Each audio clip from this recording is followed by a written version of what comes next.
हम में से बहुत सारे लोग ऐसे हैं कि जब कोई मुश्किल आती है और हम उसको हल करने की कोशिश करते हैं और फिर हम ये देखते हैं कि हमारी जो मुश्किलात हैं उसमें इजाफा होता है। पहले एक मुश्किल थी, फिर चार होगी, उसके बाद वो बढ़ते बढ़ते जो है वो हमारी लाइफ जो है वो डिस्टर्ब होना स्टार्ट हो जाती है।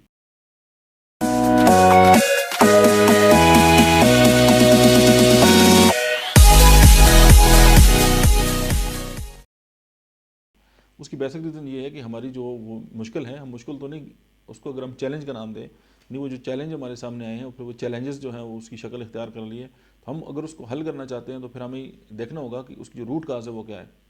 अक्सर ये होता है कि हम रूट काज को छोड़ के जो है वो आगे जो रिजल्ट हैं उस पर हम फोकस करके तो हम उनको जो है वो ठीक करने की कोशिश करते हैं, वो कभी भी उस वक्त तक ठीक नहीं हो सकते। जिस तरह आप कंप्यूटर को एक कमांड देते हैं तो आप कहें कि जी मॉनिटर को मैं तोड़ दूं और मॉनिटर के ऊपर जो है वो रबर से उसको मिटा दूं, ऐसा मुमकिन नहीं है जब तक आप अपनी कमांड चेंज नहीं करेंगे या उसको डिलीट नहीं करेंगे।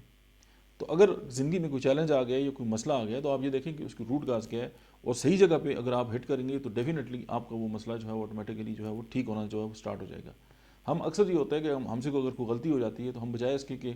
हम उस मसले को सुलझाएं या बैठ के डायलॉग करें या हम उसको डिस्कस करें कि उसके अंदर मसाइल कौन से हैं और हम उसको दूर करने की कोशिश करें, हम जो है वो हीरो बनने के चक्कर में जो है वो किसी गलत जगह पे जब हम उसको हिट करते हैं तो वो बजाय सुधरने के वो और जो है वो बिगड़ता जाता है। तो इस वीडियो का जो मकसद है वो यही है कि आपके सामने कोई भी चैलेंज है या कोई भी ख़राबी है या कोई भी मसला आ गया है तो उसकी रूट काज को अंडरस्टैंड करें और आप फिर उसको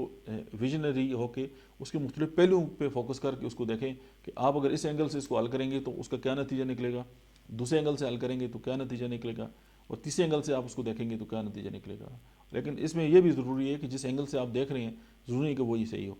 थैंक यू वेरी मच।